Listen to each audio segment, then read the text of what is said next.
fight song, everyone should be standing up right now. Don't you think, Coach Pfeiffer? I don't know. Thank you. If you were seated at the Shabbat table, you'll probably want this iPhone at some point. So I'll take it with me when I come down off the stage if somebody wants to grab it. Welcome. My name's Tom York, and I'm the principal here at Talawanda High School, also a Talawanda grad myself. And these events are always great fun to see everyone come back to Talawanda. I know this building doesn't look like the old cafeteria that we used to have all our meetings in and programs in, but it's so much nicer. But welcome, thank you so much for being here. And I'm going to introduce Wes Cole, our AD, tonight, but one of the things that I was asked to do by Mr. Pfeiffer was to give just a real quick report. I know most everyone has heard that Coach Wilhelm has been ill and his family is here, and I'm just going to give a real quick report, guys, that Coach is doing very well. He's at the Knolls here in Oxford and visited him last week. He looks as good as ever and talks and responds, and so he's doing very well. We're excited for his complete recovery. And we're expecting that next year at this time he will be at our next function. So we're looking forward to that. Coach Wilhelm meant so much to all of us. I told this story the other night in the board meeting. I first met Coach Wilhelm when I was 11 or 12 years old. He ran an intramural football program because Talawanda did not have a 7th and 8th grade program at the time. And we played, he had 4 games going on the old football field across the field. And a bunch of skinny-legged, and I'm still skinny-legged, I guess, but a bunch of skinny little kids running back and forth across the field with our own uniforms that we could bring with us. And like Mike said, when we got finished, we took our leather helmets off, pulled them up, put them in our back pocket, and went home. That's a good joke, Mike. I have to give you credit for that. You take that off. I better be quiet before I take all your thunder. I do want to welcome you again. Thank you for being here. This is a great event. And at this time, I'd like to introduce Wes Cole, who is our athletic director here at Talawanda High School. Thank you.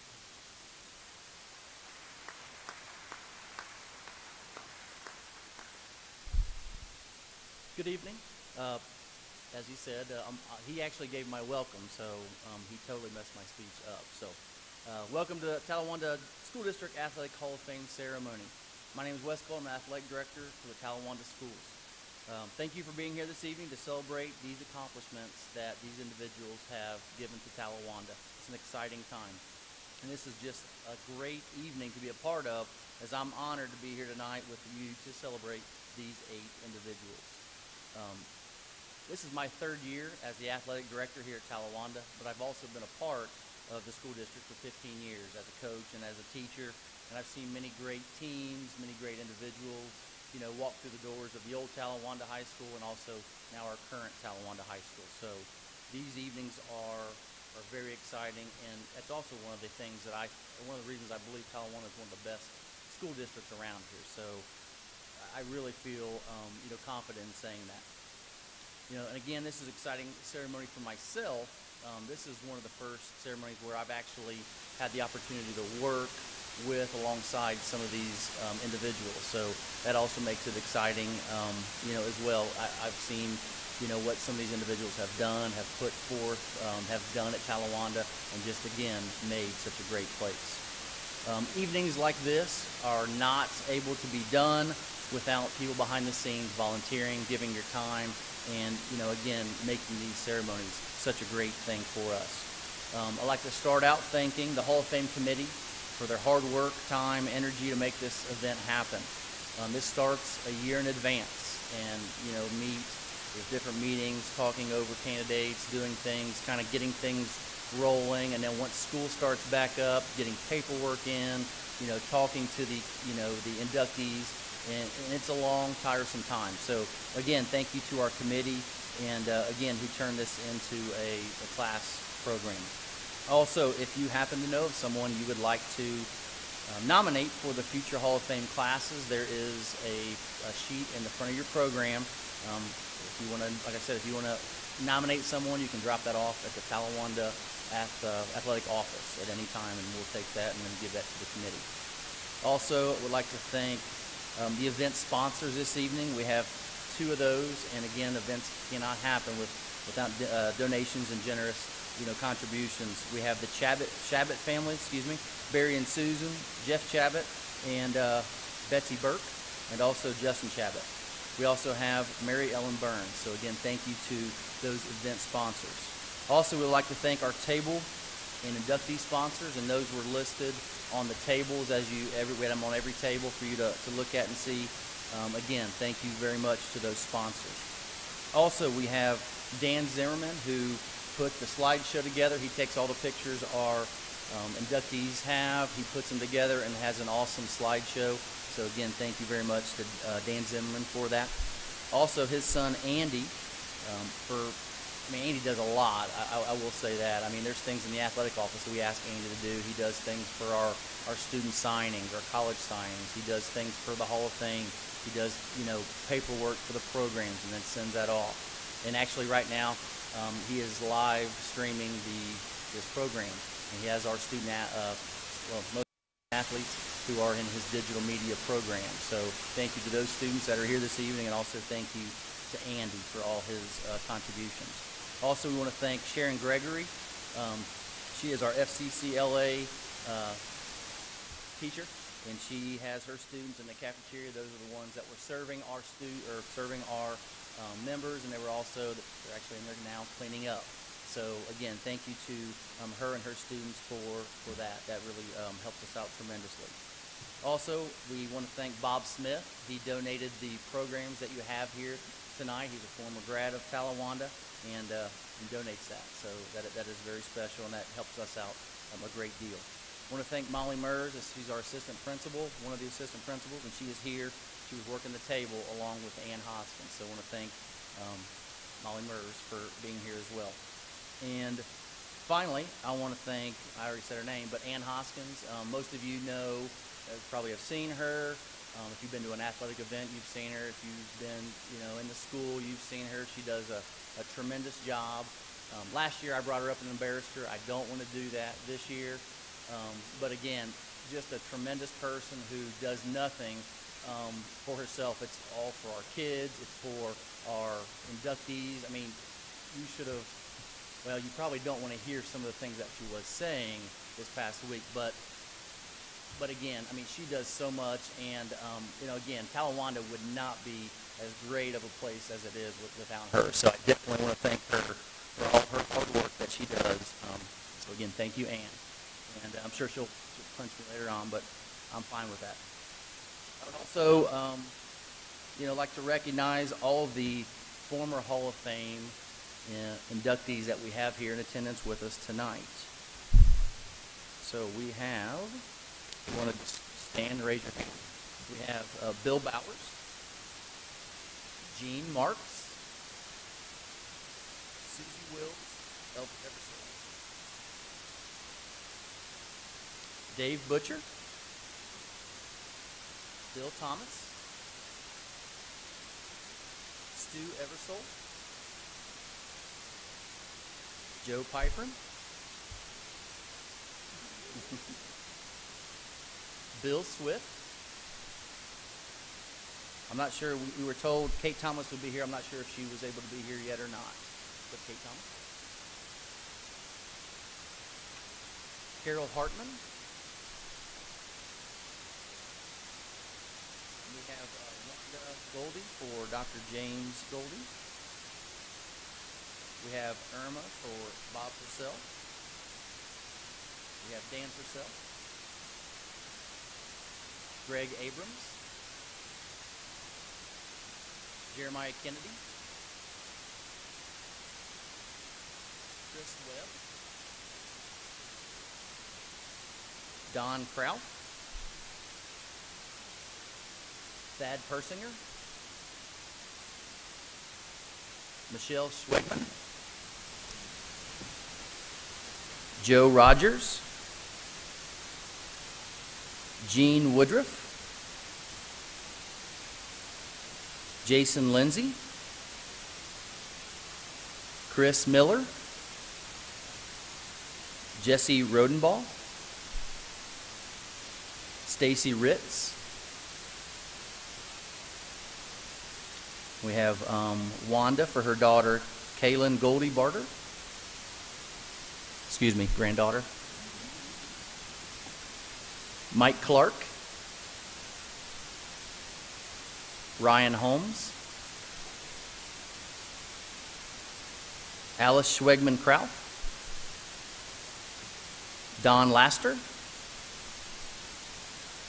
Gerald and Pam Norris. John Wilhelm.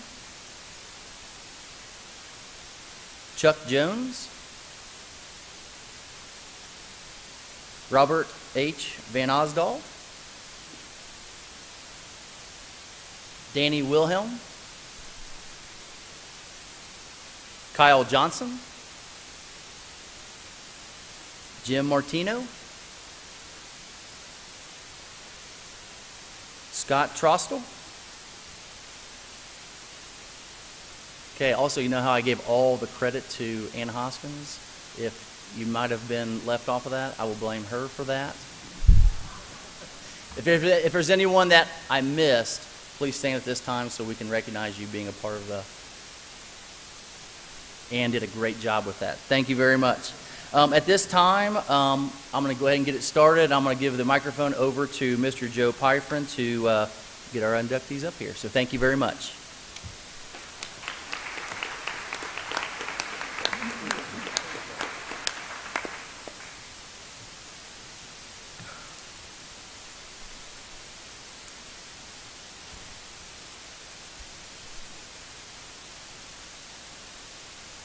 Once again, welcome to the annual induction ceremony of the Talawanda Athletic Hall of Fame.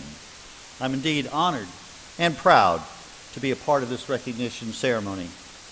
A big thanks to all the organizers and the Hall of Fame committee for doing their hard work and their efforts. Some of you have seen that here in the cafeteria and also here on the stage, in the auditorium. Tonight, we recognize the 18th class of the Talawanda Athletic Hall of Fame. This evening, we induct 8 individuals whose skills, abilities, and contributions have helped develop, enhance, and add to the traditions exemplified in Talawanda athletics. You know, I need to thank my wife. She helped me put this together and write some of these bios.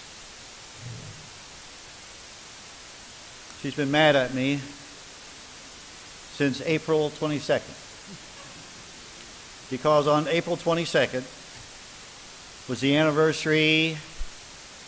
I married for 50 years now my Talawanda High School sweetheart. 50 years. She said, you know, we ought to do something a little special. So I said, we'll go out to dinner at that new French restaurant on the west side of Hamilton. So don't get any madder. She went out, got her hair fixed, new dress, got in the car that evening, drove down to Hamilton, turned left on Washington Boulevard, and I pulled into Jolé's Jolé's and my wonderful wife, who's been mad at me since April 22nd, said, what the hell are you doing? I said, I'm pulling in Jolé's. She said, this is Jolly's hot dog stand. I said, you know, some people say Jolé's, some people say Jolly's. 50 years. She's still mad at me. I'm asked to remind all of the inductees this evening, and especially one. Yes, Mel, it was you. To limit your remarks, please, to about 35 minutes each. We'll lose most of these people right out here. Our first inductee this evening is a 1969 graduate of Talawanda High School, an outstanding three-sport athlete, Greg Abel, excelled in football, wrestling, and track and field. Greg exemplified that with hard work, determination, and dedication, one can achieve success both in the classrooms and on the fields and floors of competition. In football, Greg was a two-way starter at offensive defensive ends, both his junior and senior years. He was selected All-Mid-Miami League, helping lead the Braves to an MML championship in 1968. During his senior season, Greg set 3 Talawanda football records. For most passes caught in a single game, most passes caught in a season, and most touchdowns, catches made in a single season, or a single game. Single game, Greg. As a wrestler, Greg was outstanding his junior and senior years. He earned MML championship recognition in his weight division in 1969 and achieved a winning percentage of 90% during those 2 years. Greg was also named Talawanda Most Valuable Wrestler during his senior year. In track and field, Greg was a 3-year varsity athlete, named All-Mid-Miami League, both his junior and senior seasons, and most valuable performer during his junior year. Greg led the Braves in the 110 hurdles, the 440-yard dash, and the anchor of the 1969 record-setting mile relay team. After high school, Greg went on to wrestle at Indiana University. He graduated Phi Beta Kappa from Indiana in 1973 and went on to earn his PhD from the University of Georgia in 1982. He's worked with the U.S. Fish and Wildlife Service, the National Biological Service, and currently the U.S. Geological Survey. Tonight, we recognize Greg Abel for his athletic accomplishments and achievements and welcome him into the Talawanda Athletic Hall of Fame. Greg Abel.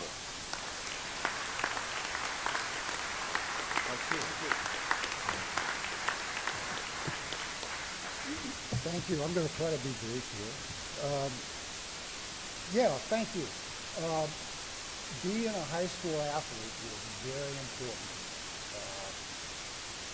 And I kind of entered high school, I could run a little bit, and I had decent balance.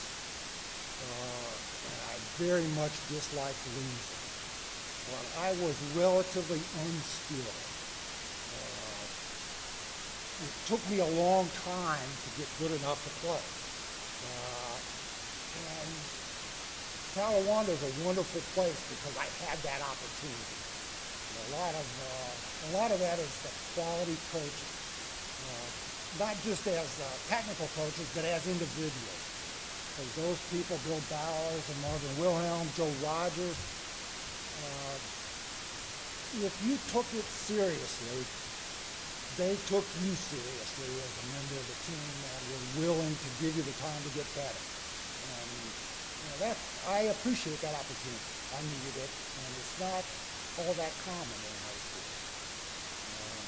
I appreciate that. I was thinking back, I remember the people, the coaches and the teammates much more than I do the actual athletics. I just remember being chronically tired of the story.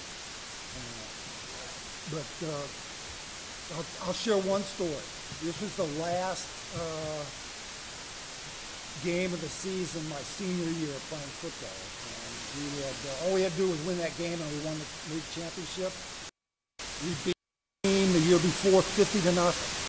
So we had to win, but we weren't. And they were, time was running out. We were gradually recognizing we were going to lose that game. And the other team had the ball, and they were running out the clock.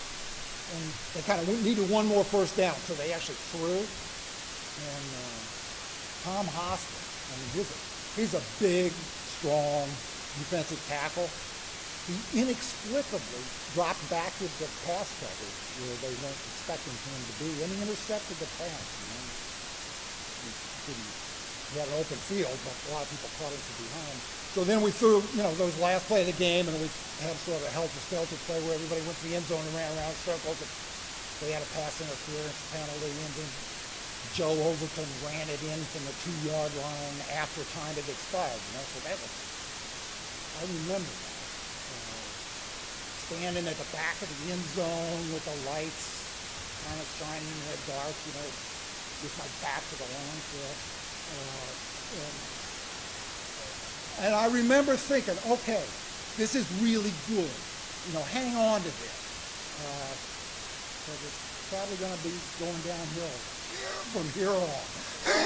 And, okay, that was almost 50 years ago. I realized that 17-year-olds do not have a really long planning horizon, and most of us on that team were not thinking much beyond when we were going to be on a plane going to Vietnam. So, 50. I've had a lot of other good moments in my life, but honestly, I don't really think anything was as purely good. Everything else, you're thinking about what are the kids doing or how am I going to pay for this or what the deadlines are, but that was just purely good. So I very much appreciate that. Thank you.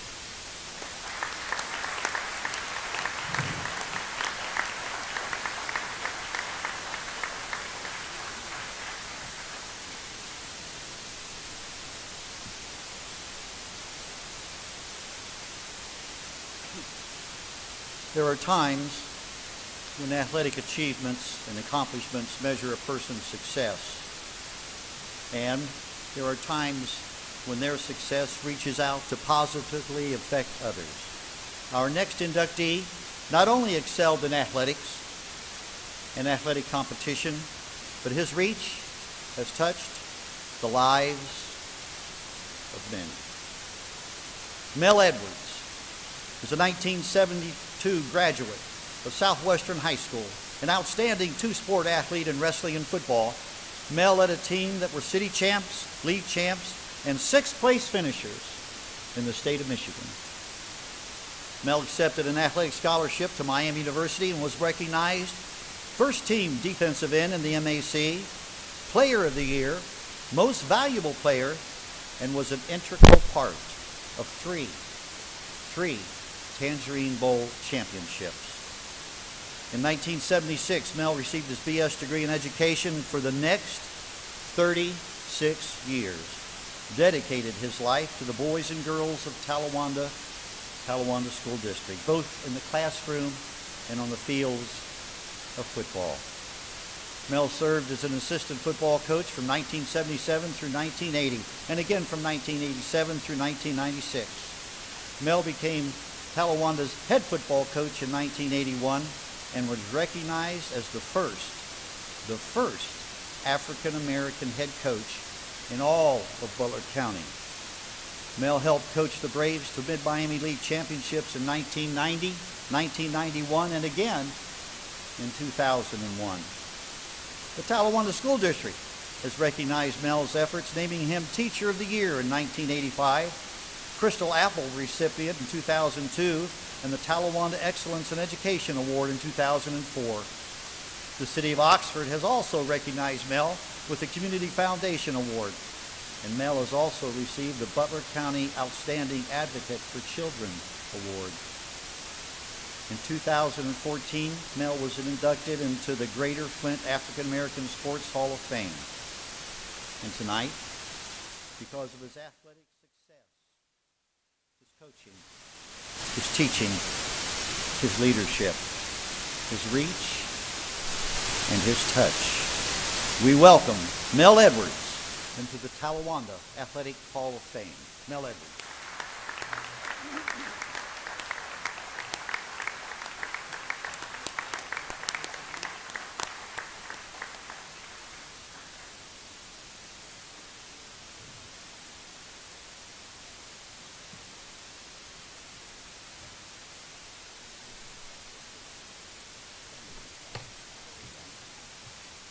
Hello, is this on? I'm not used to this.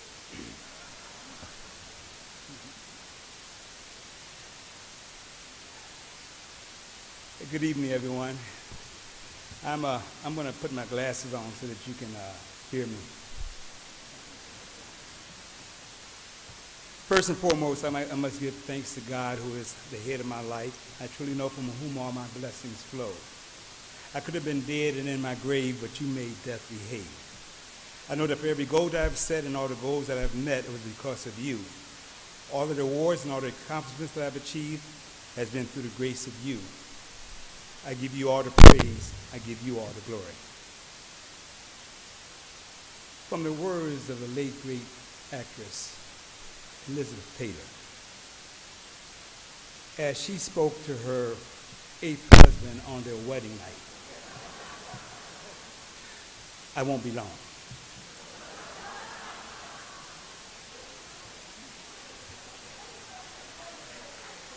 With gratitude and appreciation, thank you, Talawanda Hall of Fame Committee, for this prestigious award. I am truly overjoyed and honored to be recognized by the Talawanda School District. My heart is overjoyed and excited to be up here with all these great inductees that you see sitting before you. I am humbled and blessed to be amongst all of the great athletes and dignitaries that have been here before me.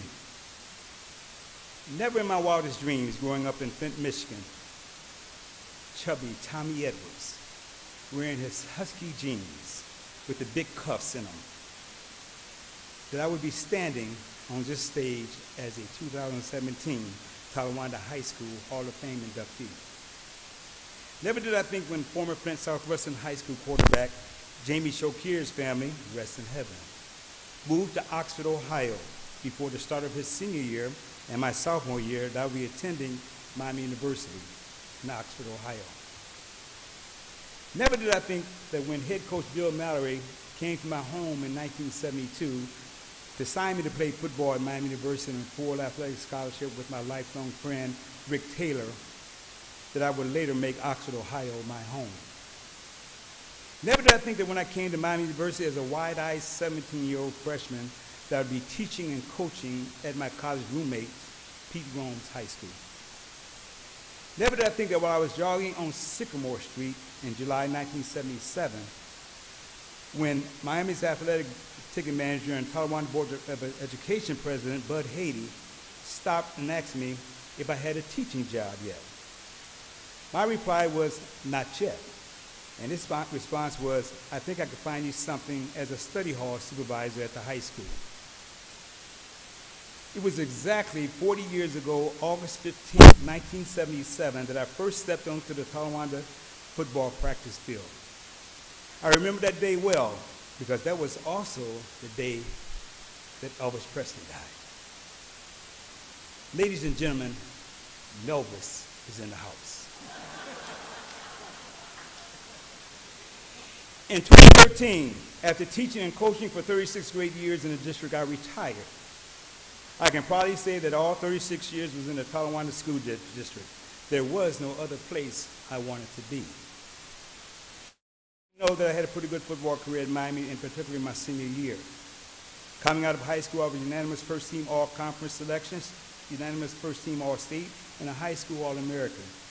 I was highly recruited by Michigan, Michigan State, Wyoming, all of the MAC schools in Michigan, and a few HBC schools, and of course, Miami University, because of my dear friend Jamie. I remember Coach Mallory telling me that I could become a starter at middle guard my freshman year. In 1972, the NCAA allowed incoming freshman athletes to play varsity football. Coach Mallory informed me the previous starting middle guard was a senior, that I could beat out the walk-on that was already there. I remember walking into one of our first team meetings at Millett Hall and looking in the trophy case. Displayed in the case was the All-American plaque for Melbourne Douglas Krauss. That's right, Melbourne is his real name. I remember thinking that I wanted to be an All-American middle guard just like him. I worked hard at achieving that goal, but the walk-on that was there before me, Brad Kuzno, turned out to be pretty good also. We pushed each other every day in practice. He later became an All-American. My junior year, I was switched to defensive end, where I played behind my good friend, Jay Fry. I didn't get a chance to start until my senior year, and I made the most of it. The Cincinnati Bengals and Dallas Cowboys were sending me letters of perhaps playing for them. I led the nation in quarterback sacks with 19. I was unanimous first team All-MAC and missed being selected MAC Defensive Player by 1 vote. This was playing in only 8.5 games. I got injured in the 8th game of the season. I had ligaments torn in my right knee, causing me to miss the last 2 regular season games and the 1975 Tangerine Bowl. My teammate and Miami classmate Sherman Smith once said, "If you want to leave your footprints in the sands of time, you have to wear work shoes." Although I did not start until my senior year, I learned quite a few valuable lessons in this journey called life. I always try to convey to my students and athletes to believe in themselves, even when others don't. Always set goals and don't be discouraged when things don't happen right away. Always work hard and be prepared when the door of opportunity opens up. Never quit until the job is complete. Try to be the best teammate that you could be and to make your teammates better by challenging them to work harder. I always believe in giving my students and athletes a second chance. My sophomore year, out of frustration, I left the team and returned home to Flint. A few days later, something told me to call my high school coach and tell him I wanted to return to Miami. I am grateful that Coach Mallory believes in second chances. The rest is history. Dr. Martin Luther King said, "Faith is walking up the staircase even when there is no steps." Thank you, God, for leading me to Oxford, Ohio. I would like to take this opportunity to acknowledge some very important people in my life. Thank you to all the great students that I had the pleasure of teaching for 36 amazing years. There is no doubt in my mind that each and every one of you motivated and inspired me to be the best teacher that I could be. I hope I made a difference in your life. Thank you to the excellent athletes that I had the opportunity to work with as a head coach and as an assistant coach. Your dedication, commitment to succeed was truly inspiring to me. We didn't win championships in the early years, but you were truly the trailblazers that laid the foundation for us to win in years to come. All of my former students and athletes, please stand up. All of my former students. Thank you from the bottom of my heart. Thank you. Thank you. Thank you, Mr. Marvin Wilhelm, for the opportunity for me to be the head coach at Talawanda High School. Thank you for allowing me to be the first in so many ways. I know that God placed me here for a reason. May God continue to heal you and make you stronger every day. I also hope the district names the football field or the stadium after you. They can't go wrong with that. My goal was to be a role model to all that I came in contact with. I have truly been blessed to be a part of the Talawanda family. Thank you to all the teachers and administrators that I worked with for 36 years. Please stand up, please. All the teachers and administrators, that's it. Give them a big round of applause. Your participation in helping with the talent shows, Feed the Needy Dances, Camp Glen Helen, 6th-grade track and field fun day, and your dedication to teaching was a blessing to me and everyone involved. Simply put, you're the best of the best. Thank you to Barb Cox and the Kramer graduates, aka retirees. I look forward to seeing you at La Rosa's on the second Wednesday every month. Thank you to my Miami football players, football teammates and coaches. My good friends that are Talawanda graduates and their wives, please stand up that are here. Talawanda graduates and their wives. Thank you guys for coming. I appreciate that. Thank you. I salute you. I would like to recognize my family and friends that drove down from the great state. Let me take it back again. The great state of Michigan. Whenever I can say that, I say it. Please stand up and be recognized. My sister Brenda, my brother Anthony, my cousin Jackie, my nephew Derek, friend of family Nicole, my great-nephew Derek Jr., and of course, my 99 years young grandmother, Mother Gerald,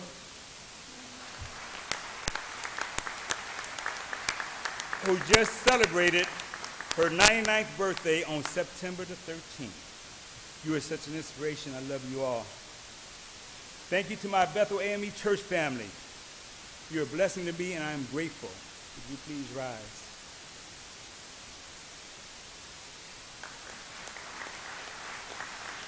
To God be the glory. Thank you. The following names are the great coaches I had the pleasure of working with as an assistant and head coach at Talawanda High School. Dave Butcher, AD. Bill Bowers, Joe Piper, and Chuck Jones.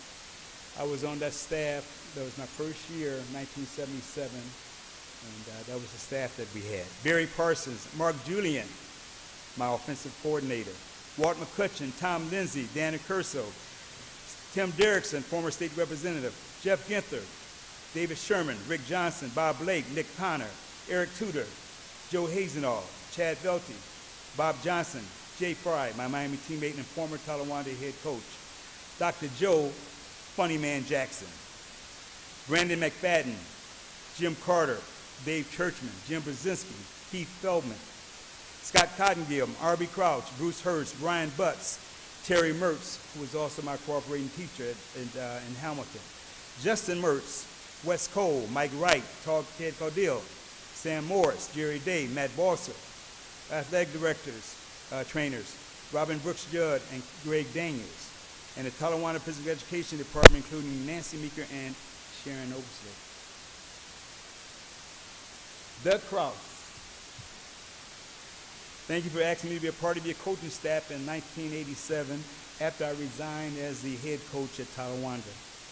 We had a great run and a lot of winning MML championships and upsetting the #1 team in the state and 4th-ranked team in the nation, the Princeton Vikings, in the 1991 playoffs.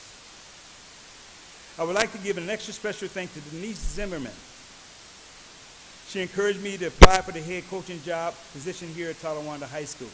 Denise nominated me to the Hall of Fame committee also. Denise, I appreciate you.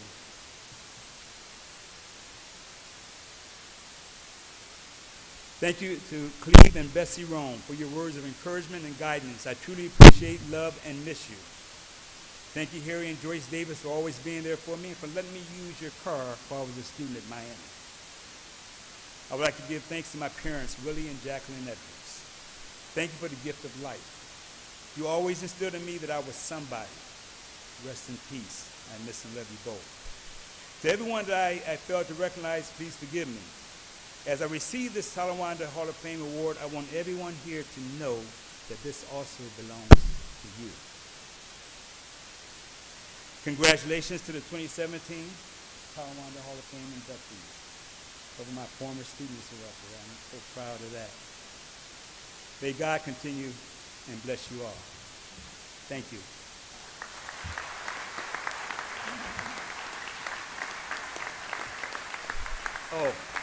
And one last quote from the late godfather of soul, James Brown. I feel good.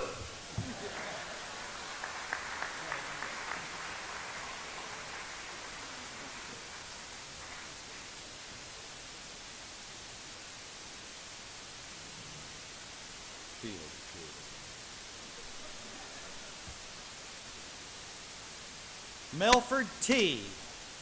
I asked him the other day, what does the T stand for? Well, I've known him a good part of my life. He said, Joe, when I played for Miami, it stood for tough.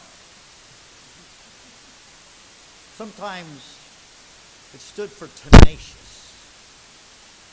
Sometimes it stood for terrific.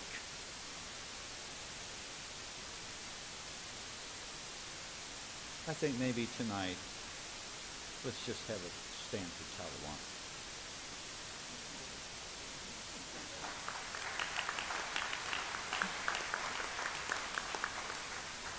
When we're finished this evening, if you'd like to know what it really is, come up to me and I'll whisper it in your ear for $5. Our next inductee was an outstanding two-sport athlete at Talawanda High School. This 1988 graduate participated in cross-country and track and field. Fighting through adversities with dedication and desire, Ruth Sherman Harper became a Talawanda record holder, a league champion, and a state qualifier. In cross country, Ruth earned all Mid-Miami League and all district honors in 1987 and again in 1988. She was a state qualifier in cross country who earned all state recognition in 1987. In track and field, Ruth earned all Mid-Miami League and all district honors, and in 1988 she qualified in the state in the mile run. She continues to hold the Talawanda High School record in the mile run with a time of 5:05. After high school graduation, Ruth went on to be a runner at Ohio University. There she earned 8 varsity letters in cross country and track and field. She was selected as team captain at OU in both cross country and track. Ruth finished 3rd in the MAC cross country championship in her senior season. She led her cross country teams to four consecutive Mid-American Conference championships from 1988 through 1991. Ruth was named Team Most Valuable Player and MAC All-Academic Team in 1991 and again in 1992. After earning her degree from Ohio University in 1992, Ruth went on to earn her master's in science degree in clinical nutrition at the University of Kentucky. Today, Ruth is the owner and clinical dietitian of Nourish Mentor. Ruth and her husband Dirk reside in Delmont, Pennsylvania, and are very proud of their sons Bryce and Sam. And tonight, because of her athletic accomplishments and success, we welcome Ruth Sherman Harper into the Talawanda Athletic Hall of Fame.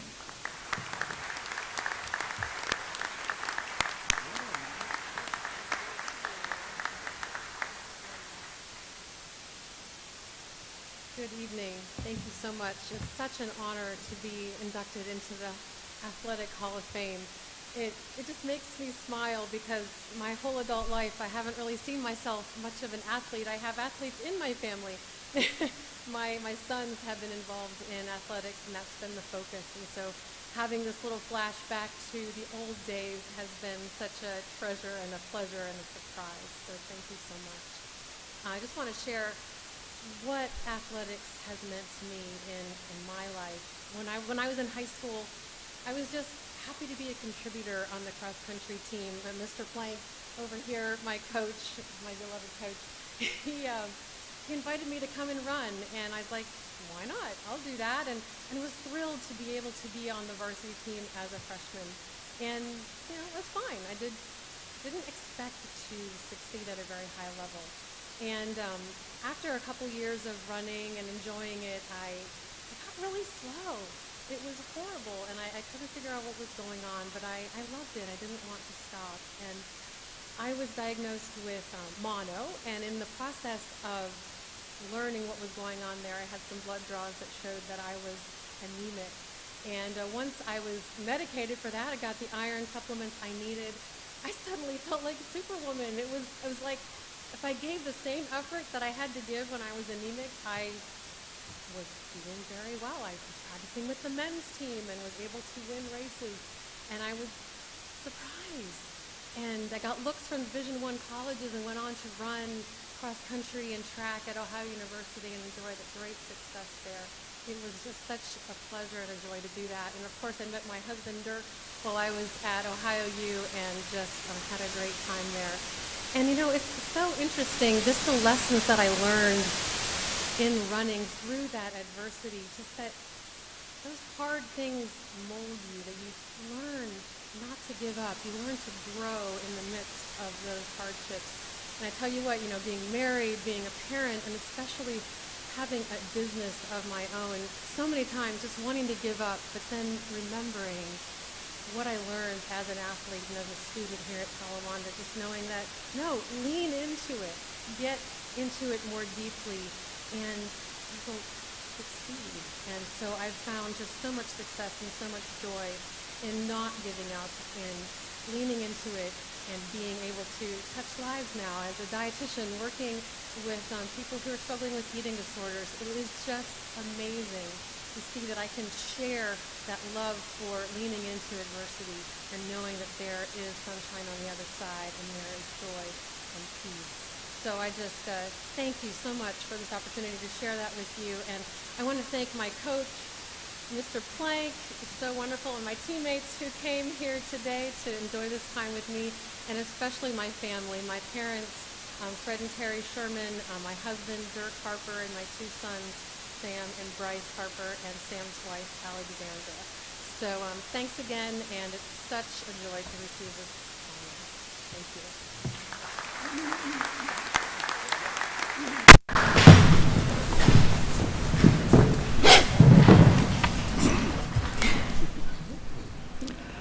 Successful coaches will sometimes, they were fortunate to be at the right place at the right time. Tonight, we say Talawanda was fortunate to have the right man at the right time at the right place. Doug Krauss was an outstanding two-sport athlete at New Miami High School.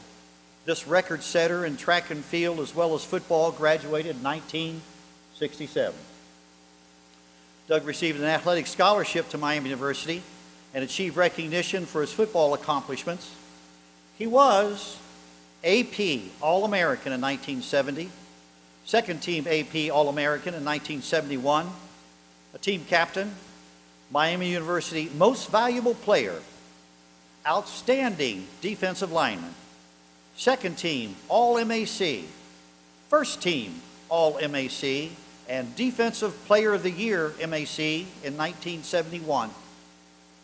He continues to hold the record for tackles in a game at Miami University with 30, and 17 of those were solo tackles. This kid from New Miami did well, and he was originally a walk-on. After graduation from Miami with a degree in education, Doug began his football coaching career with stints at Dublin High School, Edgewood, Fairfield, New Miami, and Hamilton. And in 1987, Doug accepted the head football position here at Talawanda High School. During the next 14 years, Doug accomplished much. No other coach in the history of Talawanda football has won more games. No other coach has achieved more single-season victories. No other coach has a playoff victory. And only one other coach has had more league championships. Doug was recognized for his accomplishments by being named MML Coach of the Year in 1989, 1990, and again in 1997. He was named Golden Triangle Coach of the Year in 1990, and again in 1998. Doug received the AP Southwest Ohio Coach of the Year in 1990, as well as being selected Cincinnati Enquirer Coach of the Year in 1990. Doug's leadership and dedication during his 39 years as a coach and as a teacher were also exemplified by his 33 years of service to his country, gaining the rank of Lieutenant Commander in the United States Coast Guard. Doug has the distinction of being named to the New Miami Hall of Fame, the Butler County Hall of Fame, the Miami University Hall of Fame. And tonight, Talawanda is proud and honored to welcome Doug Krauss into the Talawanda Athletic Hall of Fame. Doug Krauss.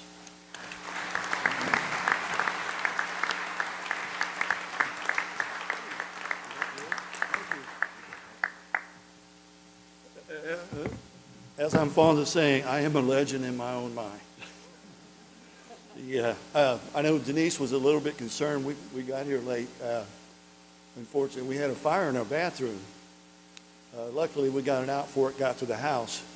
So, and if you get that, you're just old. That's right. Okay. I did get up to Flint to see Mel's grandmother's 99th birthday party. And when I was sitting there talking to her, I said, well, 99 years, that is awesome. Think of the things you've seen in your life. The first date she went on was a horse and buggy. But think of the things she's seen.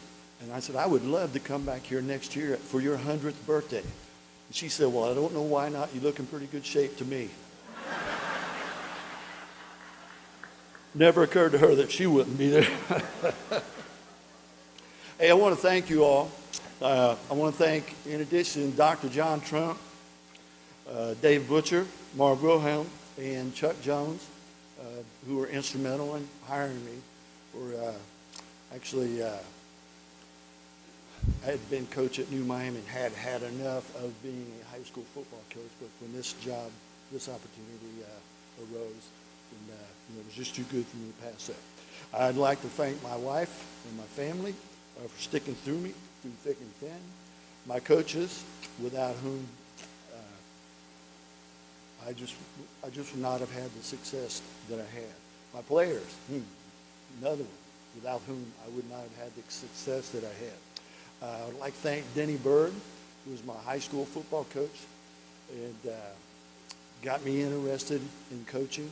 And in fact, one of the better teams we had coming through here, he coached them right up through Little Pro. And they came into the high school after spending time in that league, and then having Brian Butts and Jimmy Carter as your junior high coaches. I mean, they were just a joy to coach. They knew how to play the game. And there were nights we just felt like we were just going to unleash them on people. Congratulations to the other inductees here this evening.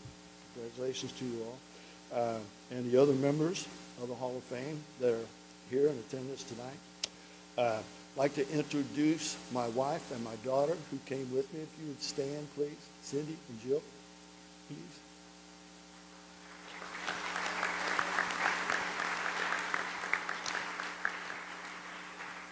As you can see, Jill had the good fortune to get my wife's jeans instead of mine. She's tall and beautiful. My wife is the best coach's wife ever, and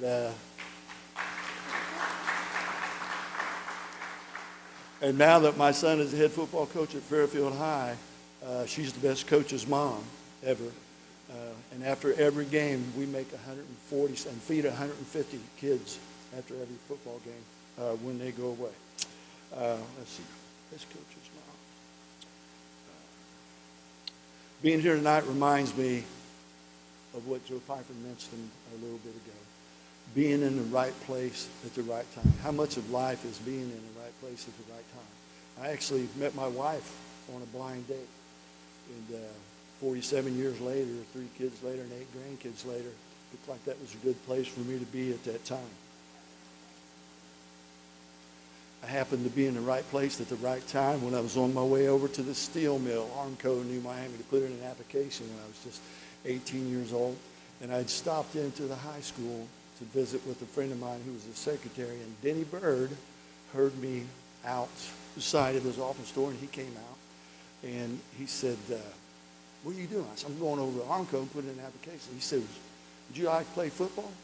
I said, yeah. Well, he was on a softball team with Larry Smith, Miami coach, and he got me a tryout at Miami. Now, this is ironic because this Denny Bird, and I wish he was here tonight, this Denny Bird kept film of me playing in high school to show later players how not to play linebacker. And luckily, when I got to Miami, they found the right position for me. But I went down to get in a pickup basketball game down in New Miami, and Arthur Simmons said, man, you were terrible playing football. I said, no, man, I thought I was pretty good. He said, no, Coach Bird showed us the film. And I called him out on it. And he said, well, I wouldn't do that. 40 years later, when I went into the New Miami Athletic Hall of Fame, he was sitting in the front row, and I told that story. He said, yeah, I did. So he finally came clean. And, you know, whatever possessed him to think that I would be able to play football at Miami, it's still kind of a mystery to me. Well, when I got here, right place at the right time. Jay Fry. My favorite trick with Jay was, because he was a whiz at calling plays. He would get the ball on the 20 and drive it inside the 5, and I'd run down there and call the play to get the touchdown. Brandon McFadden, college teammate. Mel Edwards, who, incidentally, yes, he was recruited out of high school to play, take my place as a middle guard at Miami University. And unfortunately, when he got there, they found out he couldn't do take my place. But as Jay Fry is often fond to point out, when he did find a place for him, yes, he was the Mid-American Conference Defensive Player of the Year, and was part of that team that beat Georgia, Florida, and now South Carolina in 3 consecutive years. Jimmy Carter, coach. Joe Jackson, Dr. Joe Jackson, coach. Mark Julian, Brian Butts, and Sam Morris. And I hesitate to mention names because I will forget somebody. But it seems to me like those are the guys that are here tonight who are instrumental in the success that we had at Talawanda those 2 years. With that staff, we had 5 guys on that staff. And when we played teams like Northmont, Fairfield, Princeton, Centerville, they had 13 coaches. We had 5 coaches, they had 13. And we outcoached them every time. Now, it didn't hurt that we had a slew of really good players coming through in those days. And I hesitate to mention the players by name because we'd be here all night long if I mentioned every player and every good player I have. And, as long as we were here listening to Mel, Franklin Roosevelt said, be sincere, be brief, be seated. Mel Edwards said, what fun is that? But two things come to mind when I think about players. I want to mention those guys because those two are both here tonight. When I came to Talawanda, it had been 17 years without having a winning season. Long dry spell. And Mel and I have talked about this thing, and he endured part of that. And a big part of that reason was they were hiring college students, number one. Number two, they didn't have junior high football. Everybody had junior high football, but we didn't. So we were getting guys ready in the 9th grade when they should have been ready in the 8th grade. So that was the reason. But anyway, when I had my second team meeting, I'm sitting there, I got the guys all pumped up, ready to go. Guys, you're losing because you're weak off tackle. You need to be stronger off tackle on offense. You need to be able to run the ball. You need to be stronger off tackle on defense so that you can stop the ball. You're losing because of your off tackle play. I look out there in the front row. Denver Norris is asleep, dozing off. I grabbed my eraser and I bounced it off his head. I said, Denver, where are most football games lost? Denver said, right here at Talawanda, Coach. I don't think he was awake for what I was talking about. And the other thing is, I coached for about 20 years before I got to Talawanda. And in my 3rd year here at Talawanda, I had a really good football team. And in every one of those 20 years, just because of the long days, the long nights, the drudgery, I could not wait for the season to be over. This night, the last game, we hammered Miamisburg, 48-6. At the end of that game, when I saw John Wilhelm walk off that field, and we had big white numbers on those dark blue jerseys, that number 17, I was sorry to see that season over. And that was a milestone for me because after that, it just got better. So that was very important to me. So thank you for that, guys. Once again, congratulations, everybody here, all the Hall of Fame members. Thank you, and God bless you all. Good evening.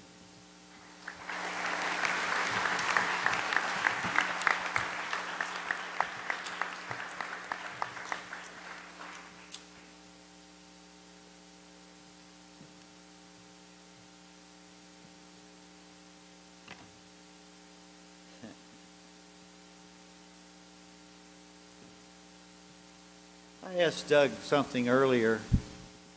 I said, gosh, you were just outstanding at Miami. I wanted to ask him like a non-football question. I said, you played with a lot of guys.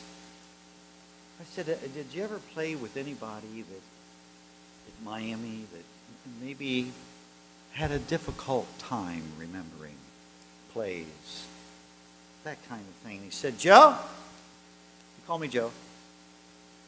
He said, well, we did have one fella, played tackle, 315 pounds, 6'3". Couldn't remember what to do on what day. Name was, what was it? Charlie? Charlie Hodge? I said, well, can you give me an example of something, you know, that the guy did or didn't do? And he said, well, like the first thing came to his mind, he said, you got hurt. Got hurt in a game, and they were helping him off the field. He went over and sat on the bench, and the Miami doctor at that time, I think it was Jim Gold. Jim came over and said, Charlie, where does it hurt? Charlie looked up and said, Dr. Goldie, it hurts right here. And then right here it hurts too. And it hurts here. And it hurts here on my leg. The doctor examined him for a little while and looked at him in the eye and said, my God, son, you've got a broken finger.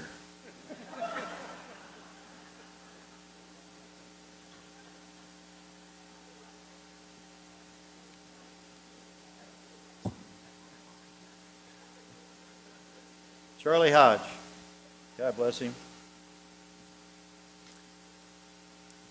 The Talawanda Athletic Hall of Fame Committee has established an award to recognize those individuals whose supportive contributions have benefited the Talawanda School's athletic programs. The Talawanda Heart and Spirit Award identifies and thanks those individuals whose service to all of our programs and student athletes has helped make Talawanda the special place it is in the hearts of many. This year's Heart and Spirit Award honors Mr. Don Miner.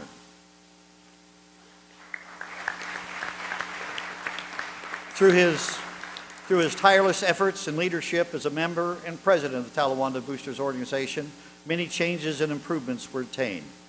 Don was instrumental in ensuring that an equitable distribution of booster funds was given to all Talawanda high school teams.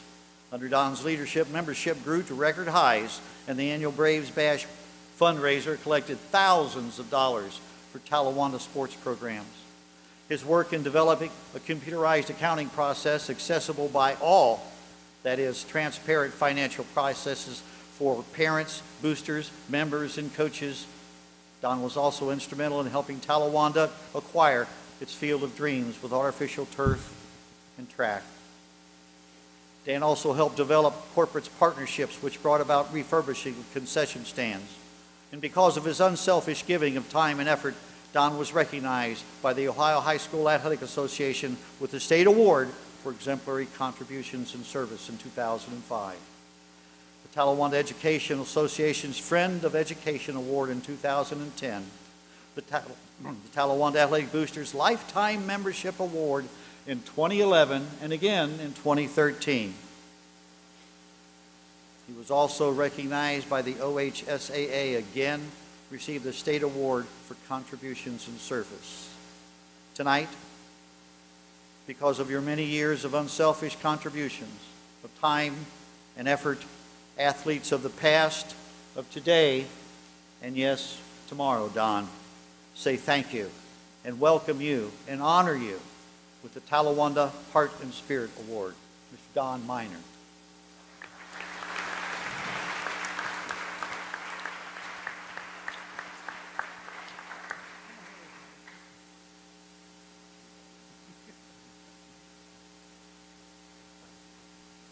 Thank you. Before we get started, I'd just like to say, during preparing for this evening, there were a few communications back and forth between myself and the athletic department. I told Ann Hoskins, you weren't going to hear that name throughout the evening. But I'm trying to keep this short, concise, informative, a little bit of fun. I asked her if 15 pages was too much. She said, we'd like to be finished before the football game starts on Friday night. I thought, well, we got plenty of time. I have lots of room here, so we're ready to go. Anyway, first of all, thank you very much for this honor, and it's really a pleasure to be here. It's my heartfelt gratitude to be in this group and a member of the Talawanda Hall of Fame. I'd like to thank the nominating committee who is responsible for this. What's interesting is the fact that I'm a graduate of Baden High School, and a lot of eyebrows went up when I shared this award or this news with a lot of folks. They're going like, so how does that happen? But anyway, I told them it wasn't because of my athletic abilities, it's because I was able to raise a heck of a lot of money for Talawanda High School.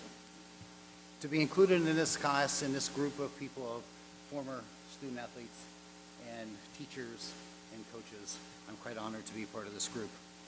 Our family's journey here to Talawanda began around 1944 when we transferred our 4 kids to the Talawanda system.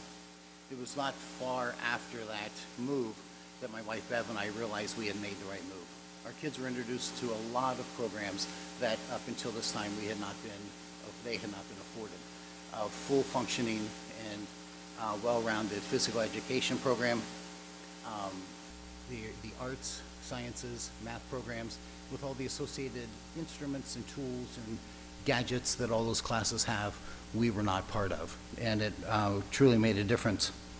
My introduction to the boosters began right around 2001. Actually, Doug Krauss would probably know that better because during that time, football parents and the football team were asked to attend a booster meeting to give a collective thank you for them buying shirts for the team to recognize their division win that particular year. So after Coach Krauss gave that presentation and the thanks to the booster organization, everybody got up and left. I stuck around. My son Joe sort of looked at me and said, "Are we going?" And I just looked at him and said, "No." You can imagine the groan that sort of happened right about that point. I went on to tell him, I said, you know, these people paid for an awful lot of money, or spent an awful lot to put shirts on this entire team. I said, I think we need to stick around and help out. So we stayed for that particular meeting. What amazed me was that there were only 4 women and one fella sitting at that table. No one else. The rest of the room was empty. It was Kathy Neurin, Herschel Estridge, Lisa Brunkhorst, Robin Setter, and Mary Beth Bergeron. That was it. And as the meeting went on, they said, do you have any questions? And I said, why are there only 5 of you here? And they said, that's all that shows up. I thought to myself, this is unfortunate. As we went through, I said, you know what? You people are doing an awful lot of work. 1, you need to advertise what you're doing. 2, you need to tell your story better. 2, get the word out. 3, get the word out that what you are doing will be even better and even easier if we get more people involved. As the time went on and our kids were remained in the school, my wife Bev and I attended some of the JV and varsity baseball games and noticed there weren't any concession stands open during that time. Again, went to Kathy Neurin and said, so why is that? And she says, well, it's just manpower. She said, in the matter, you know, it's just we don't have the people to do that. So Bev and I put our heads together and thought, oh, let's see that. So we went to Kathy Neurin again and said, we want to do something about concessions. She said, well, you can use our inventory, but the money is going to go to boosters. It won't go to baseball. Well, here's an opportunity. After a couple trips to the grocery store and Sam's, we ran a concession stand out of the back of our minivan. And all the home games, we had a concession stand that we ran right there. Coffee, hot chocolate, the whole bit. We did everything there. And it worked out pretty well. At the end of that first season, we handed a check to Coach Mouse to put directly into his booster account. The second year was the same. We did very well. And at the end of that particular season, the team always had an end of the season doubleheader. So the so-called baseball concessions paid for and took care of a catered meal for both teams, athletes, coaches, umpires, in between the 2 games, and still handed almost another $100 in cash to the coach to put in his account. I guess somebody noticed that we maybe had something going on here because a little bit of time left over, and I get this call at home and said, so we want to sort of rearrange or reorganize the boosters organization. What do you think about coming on board and running for president? To which I immediately said, no. Only because I really didn't know that much about the organization myself. They said, okay, well, we've got this one person who might be interested in doing that. Will you do vice president? I said, okay, I'll do that. And they said, well, you know, we've got other people in mind. It's just come to the meeting and we'll have nominations and we'll, you know, voting and stuff like that. So we did that, went to the next meeting. Time for the nomination. Someone says, you know, I nominate, you know, Don Miner for vice president. 3 seconds probably went by and this voice says, I motion we close nominations. Do the same thing for president. Somebody says, I nominate Teresa Taggy Sullivan. 3 seconds, boom, close. I looked at her, I said, girl, we just got railroaded. And, but I'll tell you what, with the remaining 2 ladies on the board, Robin Sutter and Lisa Bronkhorst and Teresa and myself, but especially Teresa, because she was the spark that got this new movement going. We ran that railroad and we ran it pretty well, if I do say so myself. Some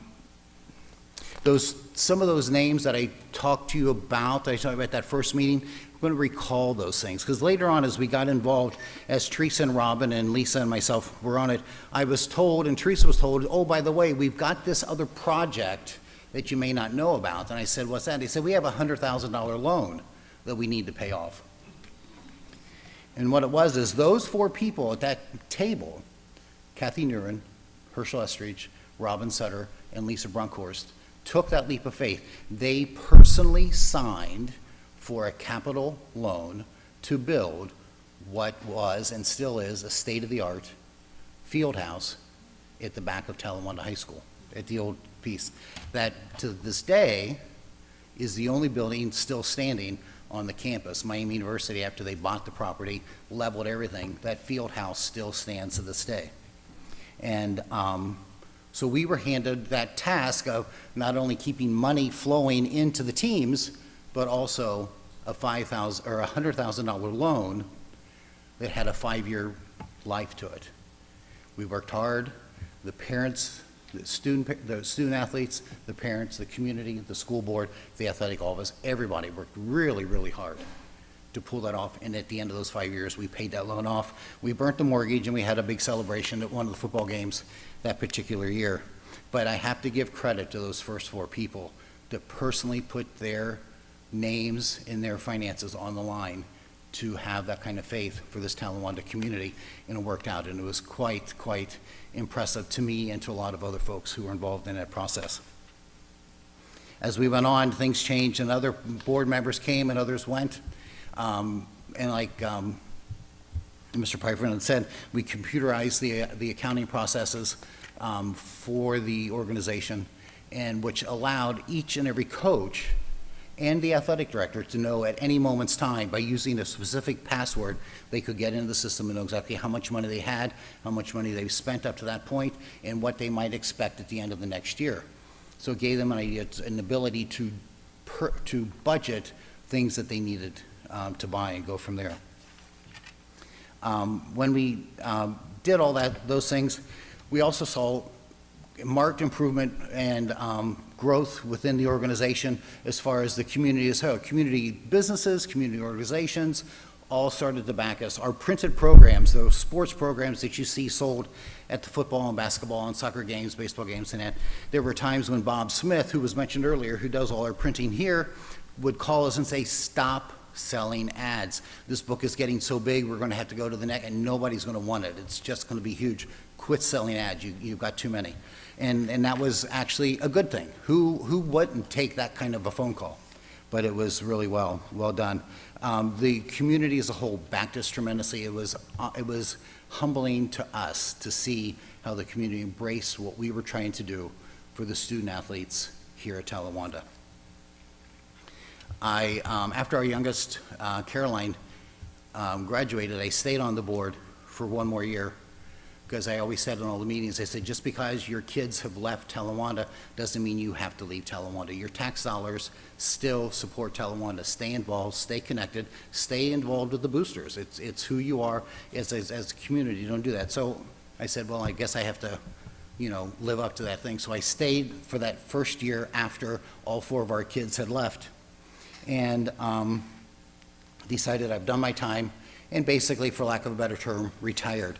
Not too much time after that, About almost a year later, I get this phone call from Chris Weaver, who was the athletic director at the time. He says, so how are you enjoying your free time? I said, not bad. He says, bull. You're sitting around doing nothing, I know that. He says, we got a new school we're building, and I want turf field. On that field, I need somebody who knows what they're doing. You're coming back to work. Come back to the next meeting, you're the new president.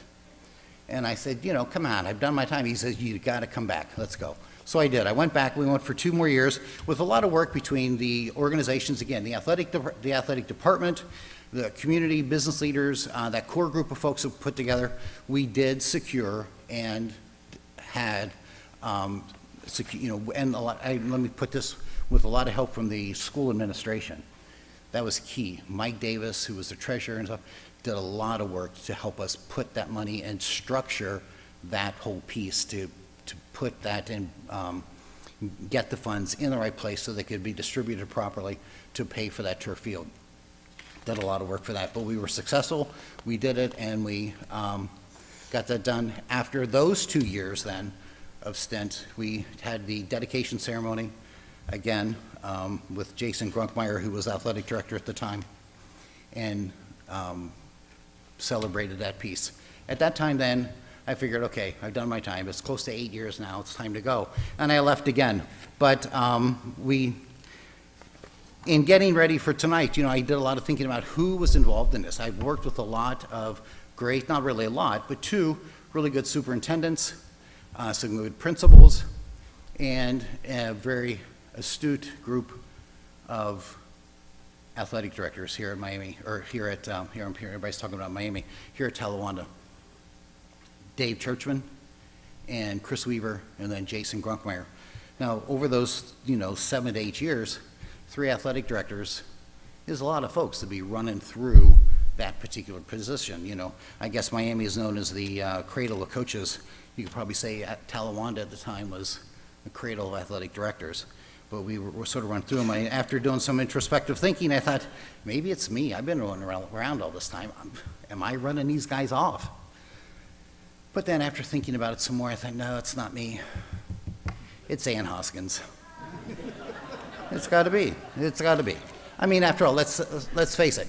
There's been 3 more since Grunkmeyer left. Right? Yes, Miss Ann.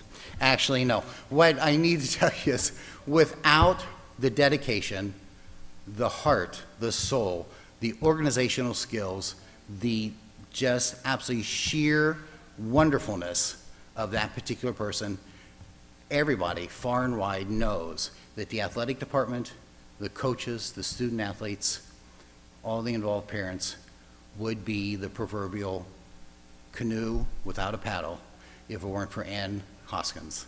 And for that, I want that lady in the back of the projection room there to stand up for a second so we can thank you very much.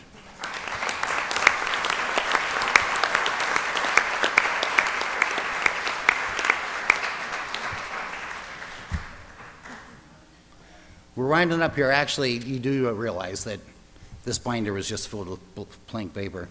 In closing, let me say this. I've enjoyed thoroughly all my years associated with Talawanda and the athletic boosters. But I could not have done that without the support and the trust of my family. My wife, Bev, who's here tonight, our son, John, our son, Tim, and our daughter, Caroline.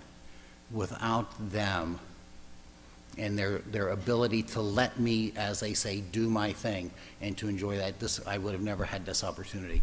It was a great, great run, and I would have never been able to. And so with that regard, thank you very much for all that, because I know it was a wild group of 8 years off and on.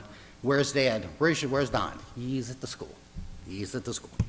But anyway, it was okay. I actually had some people stop me at Kroger's and say, boy, I bet you're glad that summer's here. And I said, why?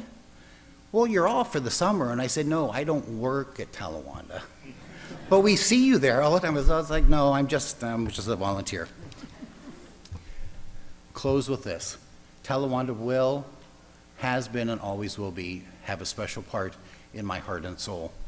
And my mind always comes back to Talawanda. on the most unusual circumstance, and that's when I'm at an event and they play and sing the national anthem.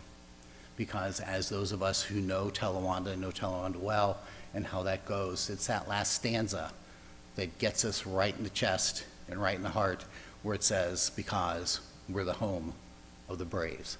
Thank you very much.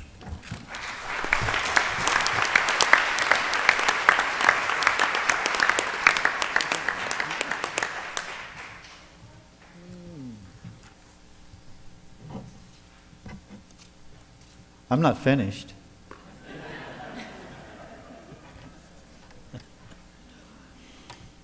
Some would say that Talawanda has been fortunate to have had a number of outstanding men and women serve as coaches for our student athletes.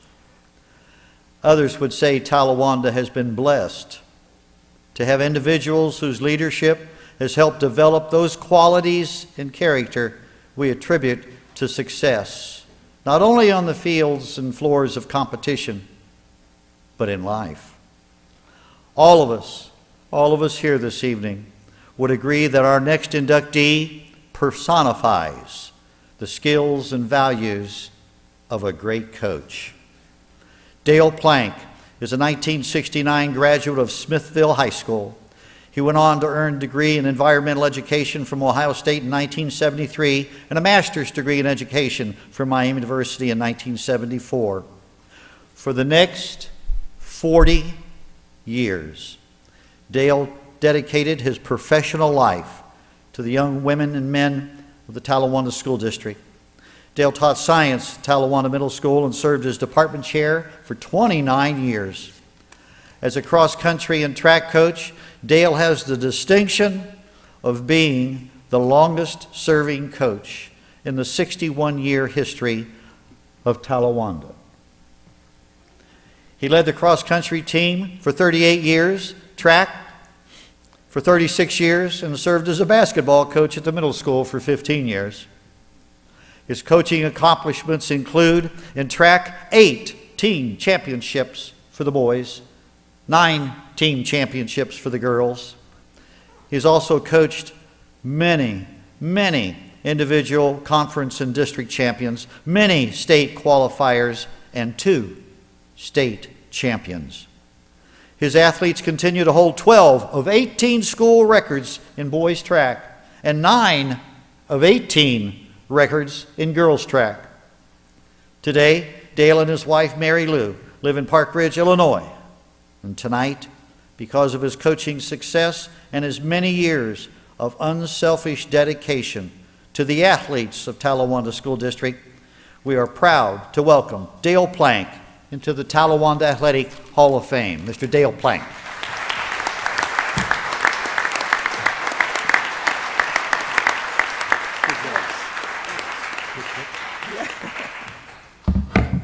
Let's set this over here.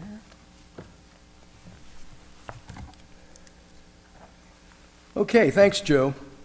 Well, so since I was coming into town for this ceremony, I scheduled an appointment with a dentist that I actually trust more than any dentist in Chicago, Bill Thomas, because he has never hurt me. And he saw that I had this pad with me working on my speech. I had been working on this speech driving from Chicago last night when we got in at 3 a.m., so I hope it kind of goes together. But he said, stick to the script. Don't go overtime, stick to the script. So I'm going to try to do that, except for one little side bit that I have to share because one of my runners, Ruth, is up here with me as a fellow inductee. The other thing is, it could have been easy to go off script. I am flattered and honored by my former runners that showed up. There are people that I haven't seen in years, and I'm really moved that you were here. But I do need to say something about Ruth because her sons are out there, and I'd never met her sons until tonight. And I understand that they're both outstanding baseball players. And I'm sure they got their skills from their dad, who was a center fielder for Ohio University. And I'm not really sure Ruth can even hit or throw. And since they say that hitting a fastball might be the hardest thing to do in sports, they might not consider their mom's athletic accomplishments all that big a deal, since it just involves putting one foot in front of the other.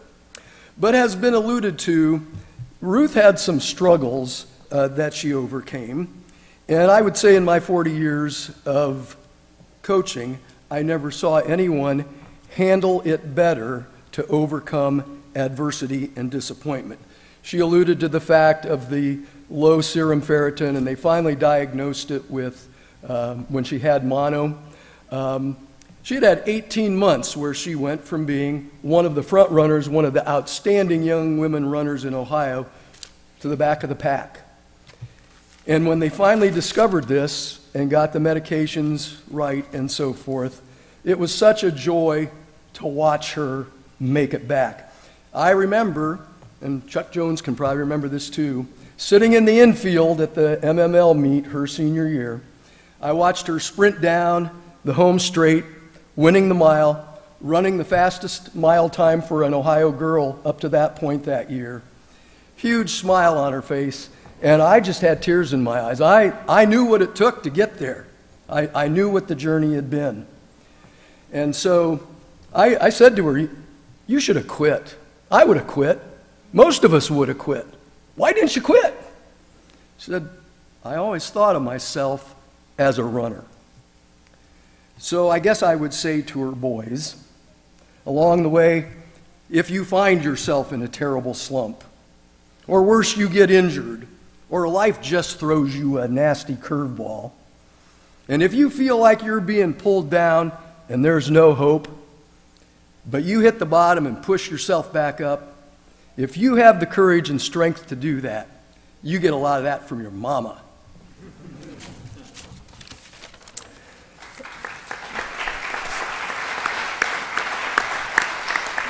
Okay, so I told Bill I'd try to stay on time, so I'm starting my watch. I think old track coaches are the only people that wear watches anymore. Everybody else just uses their phone to tell the time, but I still wear a watch. Well, after 38 years of teaching middle school science, I figure I had between 9,000 and 10,000 students. And every year, I'd have certain students who, as they'd walk in, would declare, "Mr. Plank, your favorite student is here."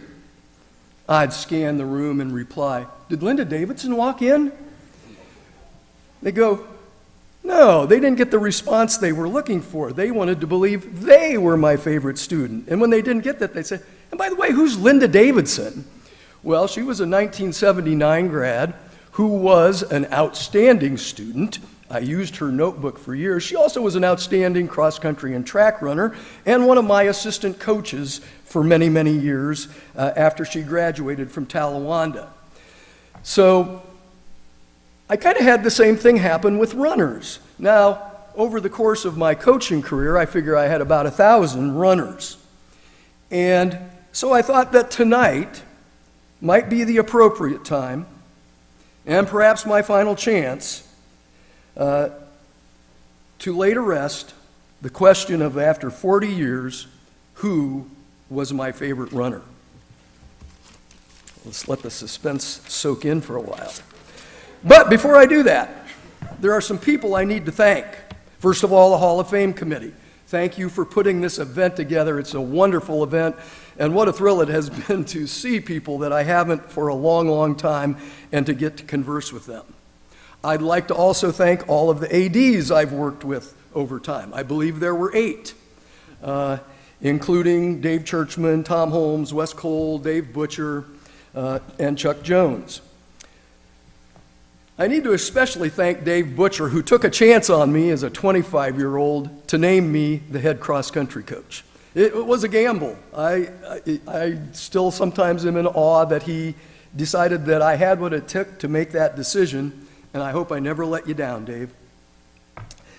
Now, before I reveal my favorite runner, while I'm speaking of the athletic department, I too want to acknowledge Ann Hoskins.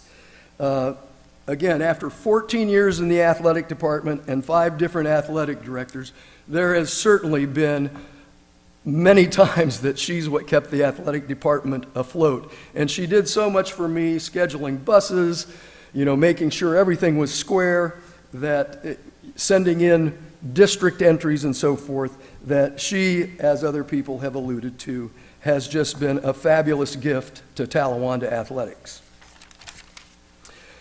Okay, now back to my favorite runner. Well, before I do that, I need to acknowledge the two people who were most influential to me as an educator. I was thrilled to see Barbara Dodd sitting out here this evening, who I was privileged to student teach with, and who hired me into the Stewart Science Department. She is still the finest teacher and the classiest lady I ever saw. And Marvin Wilhelm. I worked with many good administrators, but Marvin was the standard against which all others were measured and came up short. Okay, so if Marvin was my favorite principal, we can get back then to the burning question of who was my favorite runner.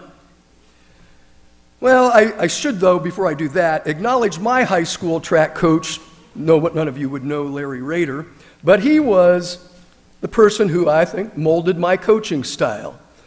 He truly was the coach his runners didn't want to disappoint.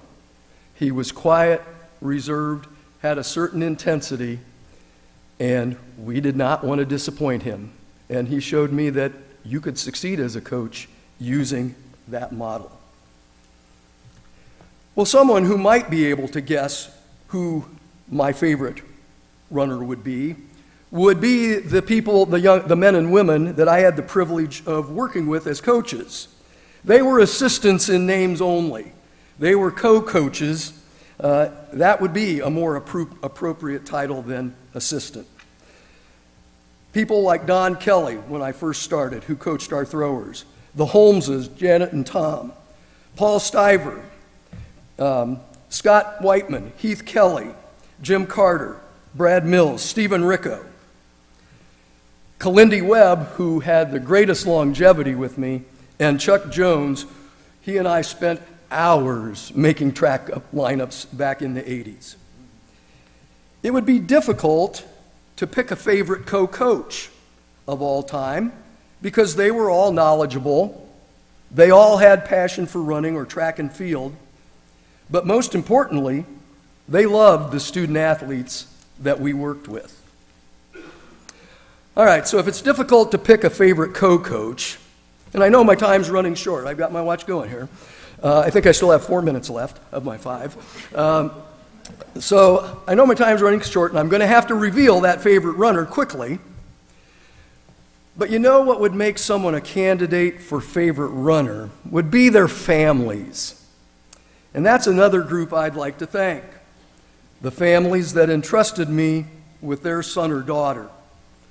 Many of those families I'm still in touch with, or even if I'm not, when I run into them someplace like the grocery store, at a track meet, it still has that feeling of being old friends and never having parted company. And I really value that. All right, so let me check my watch here again. I'm doing okay. I still think I have 3.5 minutes left.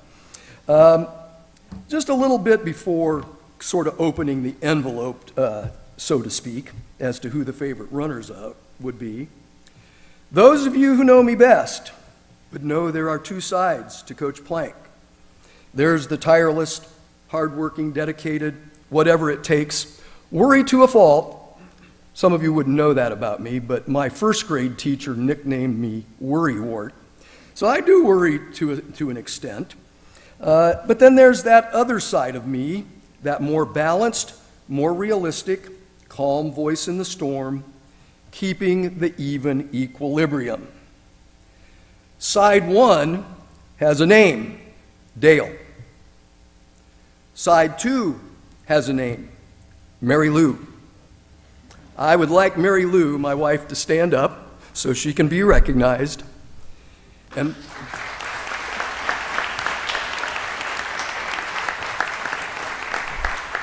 those of you who know us best, those of you who know me best, you know we were Coach Plank. Okay, so I've still got 3 minutes left, but I do have to wrap this up if I'm really going to reveal who that favorite runner was. And that's the final group I need to thank, the many cross-country and track athletes I coached over the years. It's because of you I'm here. Again, I'm so flattered that some of you made the effort to turn out tonight. And I really appreciated the fact that you did respond to my coaching style because you didn't want to let me down. And that was a two-way street. I never wanted to let you down. When Michelle Schwegmann was inducted into the Hall of Fame, I remember in her speech she said that I always had a plan for her, even when, maybe especially when, she was injured or things weren't going well. I like to think that was true. Together, all of us, we trained hard, we competed hard, we played hard, we supported each other in the difficult times, and we celebrated with each other in the happy times. Together, there was something special about the journey. So, to close, and I really mean it this time, I'm going to steal a quote from my most quoted runner of all time. When Chris Webb was giving his acceptance speech for Outstanding Runner his senior year, he looked up and paused in mid-sentence. He saw Schweggy and Ruth and Wink and CD and Tim and the Wallas and many others. And he went off script. He spoke from his heart. He said, "I love you guys." The next day in the paper, Pete Conrad quoted that statement and then added this to it: "Teams who compete for championships usually do." So, to the parents, coaches, my wife, and former runners, I love you guys. You were all my favorite runners. Thanks.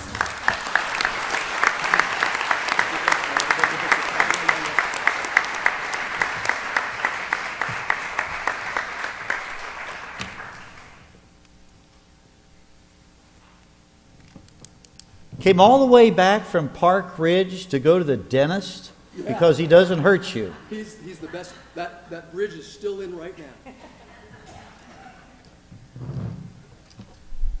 Is Bill in here tonight? Bill Thomas? Hey, Bill. No, don't leave. You got a great compliment. But I want to tell the rest of you, last week I was in Bill's office getting my teeth cleaned.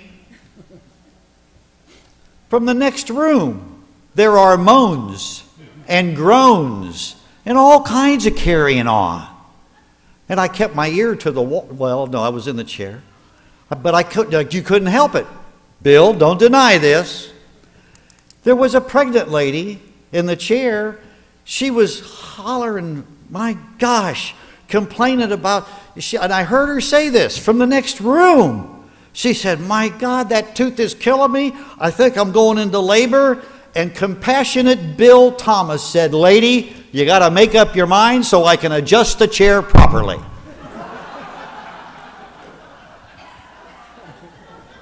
Now, Bill, you can leave.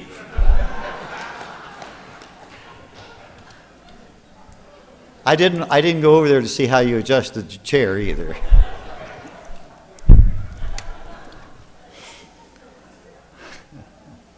Our next inductee is a 1997 graduate of Talawanda High School, Stephen Shaber.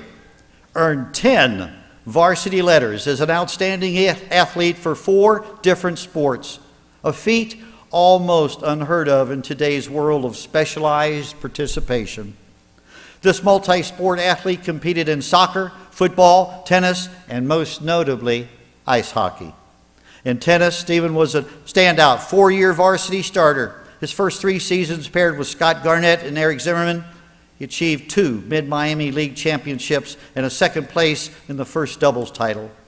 In his senior season, Stephen finished 3rd in the Mid-Miami League, first singles division. In ice hockey, Stephen achieved his highest level of athletic accomplishment. This 4-year starter served as team captain for 3 years. He was Talawanda's leading scorer for 3 years, and Stephen became Talawanda's first, and to this date, only all-state player in ice hockey. He received the Best Brave Award, recognizing him as the most outstanding hockey player at Talawanda High School. After graduation, Steve went on to play 3 seasons on Miami University's club hockey team, winning the league twice with bids to the national title championship all 3 years. Steve was named Rookie of the Year as a freshman and recognized Most Valuable Player in 1999 and again in 2000.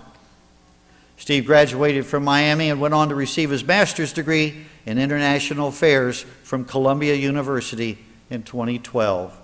And this evening, because of his outstanding multi-sport accomplishments, we welcome Steve Shaber into the Talawanda Athletic Hall of Fame. Steve Shaber.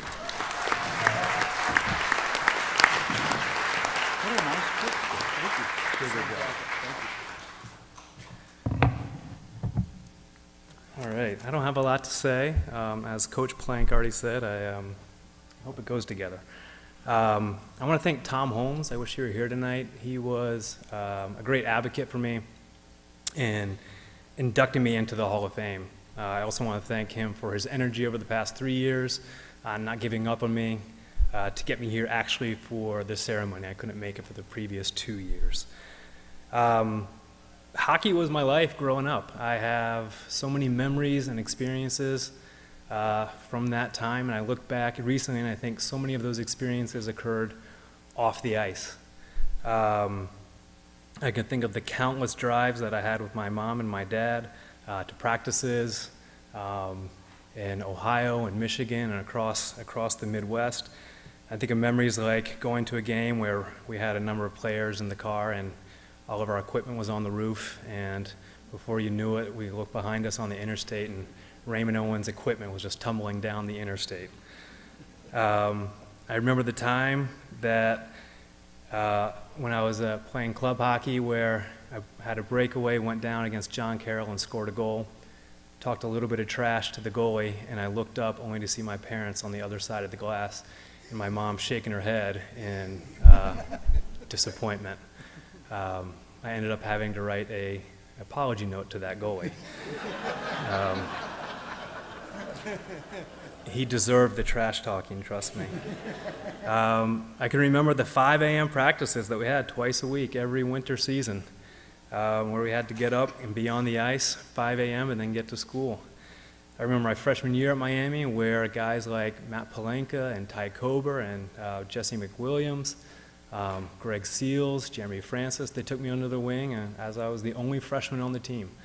And just really welcomed me, drove me all around, and brought me in and hung out with me.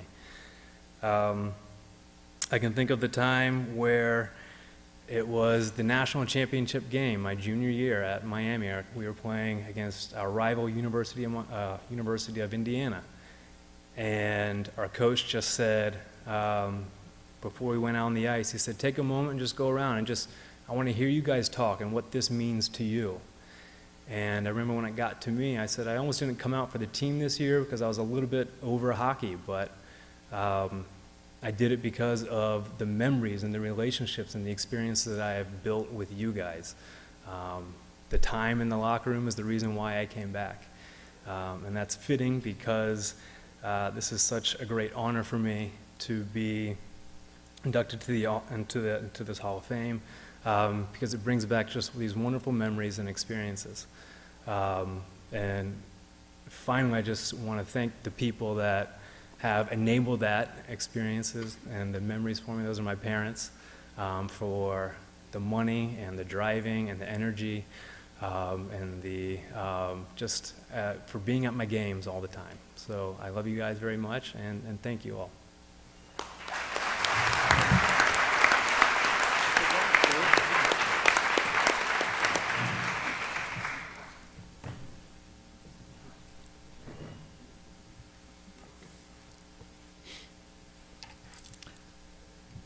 Our next inductee is a 1966 graduate of Talawanda High School. Mike Spence Lee was an outstanding two-sport athlete who excelled in football and baseball. Mike has been recognized as one of the most outstanding and brutal fullbacks in the history of Talawanda football. As a 3-year starter and a 2-way starter his senior year, Mike achieved recognition as team captain, All Mid-Miami League for 2 years, Sportsman of the Year, Journal News First Team, and was an instrumental player in attaining the Mid-Miami League championships in 1966. In baseball, Mike was a starter both his junior and senior seasons. In his senior year, he batted .429. His skill and his leadership helped the Braves achieve a Mid-Miami League championship in 1965 and again in 1966. He was named All-League in 1966. After graduation, Mike went on to Defiance College. He was a 4-year starter, both in football and in baseball. Mike helped Defiance achieve conference championships in both sports, and he was selected in all conference teams in both football and baseball. And because of his efforts and his accomplishments, Mike was inducted into the Defiance College Athletic Hall of Fame. Today, Mike is retired, lives with his wife Paula in Davidson, North Carolina. Tonight, we recognize Mike Spence Lee for his outstanding achievements and proudly welcome him into the Talawanda Athletic Hall of Fame. Mike Spence Lee.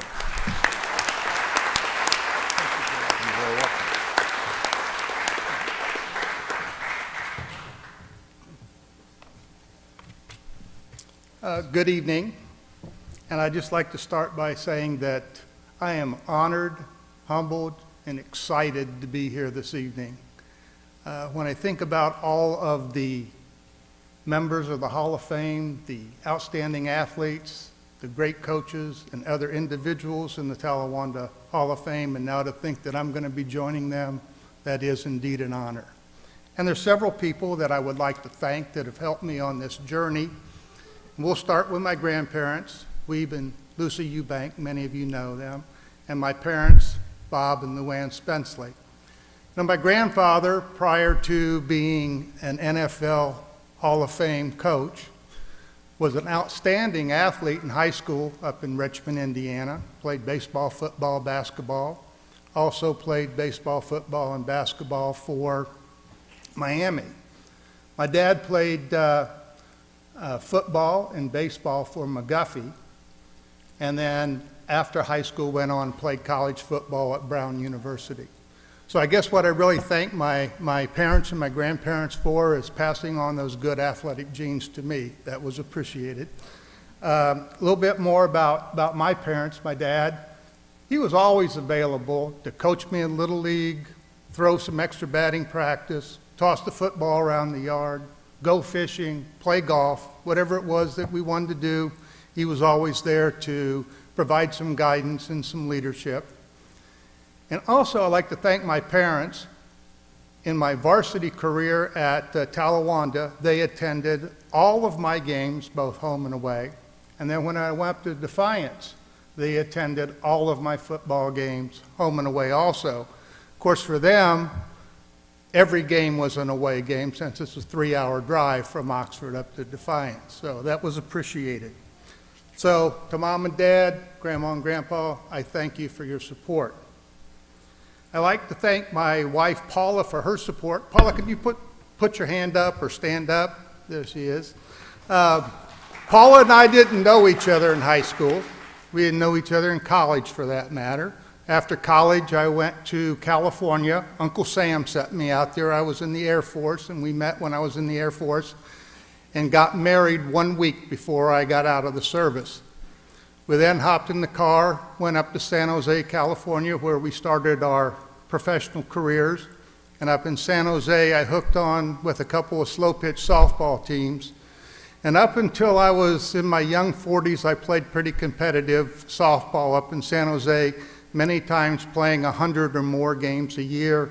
And I look up in the stands, and Paula was there for all of them. So I know she made some sacrifices, and I appreciate that. So thank you, Paula. I'd also like to recognize a couple of very good friends, Tim and Jan Barrett from Medina, Ohio. Tim and Jan, could you put your hands up, please? See? They came down to help me celebrate today. And Tim and I were teammates at Defiance in both football and baseball, and we were also college roommates for a couple of years. And we've had a close friendship that's lasted over 50 years, so I appreciate that. Thank you for being here. I'd like to recognize Kirk Meek. I talked to Kirk a couple of days ago. He's in Virginia, as many of you know, and he said he couldn't make it tonight, so he sent his condolences. Kirk is a Talawanda High School graduate. Kirk is a member of the Talawanda Athletic Hall of Fame, and he nominated me for this honor, so I thank him for that.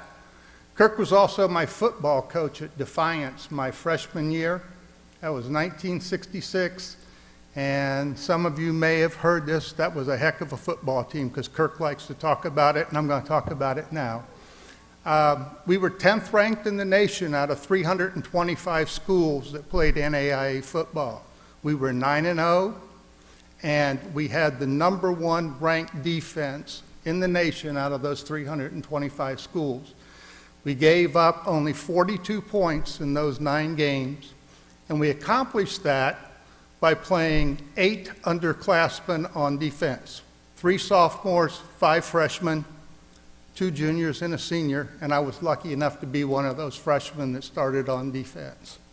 So I thank Kirk for providing the leadership for that team my freshman year, as well as for all of the memories that that team has provided over the years. I'd like to recognize my varsity coaches here at Talawanda, Mr. Marv Wilhelm in football, and Mr. Bob Purcell in baseball. Both of them, I appreciated their leadership, their compassion, their understanding, and for providing the tools that allowed us to be successful not only on the playing field but also off the field as well. So I thank them both. And Coach Wilhelm, I just want him to know that we're all thinking about him. I'd like to thank my teammates. I had the opportunity to play with a lot of outstanding athletes, not only at Talawanda, but also at Defiance. And I wanted to try to think, how can I quantify that statement? It's easy to say you played with a lot of excellent teammates. But between high school and college, I played 11 seasons of varsity sports, and in those 11 seasons, we won 6 league championships, or 55% of the time, the teams that I played on won league championships. So I actually think that speaks for itself. A lot of good athletes.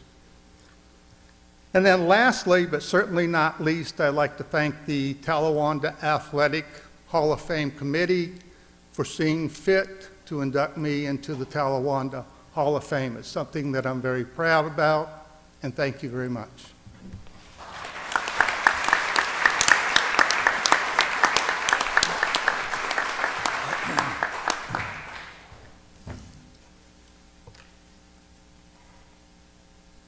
You folks have been wonderful this evening.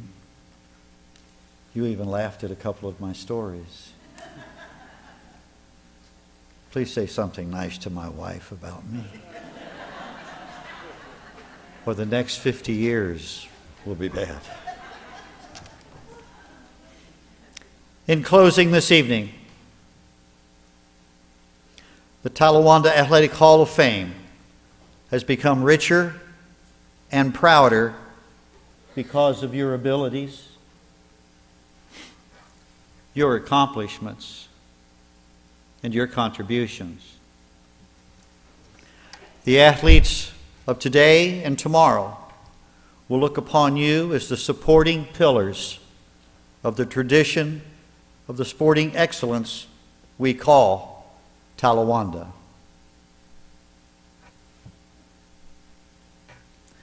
Tonight, the legacy lives on at Talawanda. And now we end this evening with the words that you each have heard many times. As the years roll on into eternity, there are memories we won't forget. Newest members of the Talawanda Athletic Hall of Fame, we say to each one of you, thank you Thank you. Thanks for the memories. Thank you all.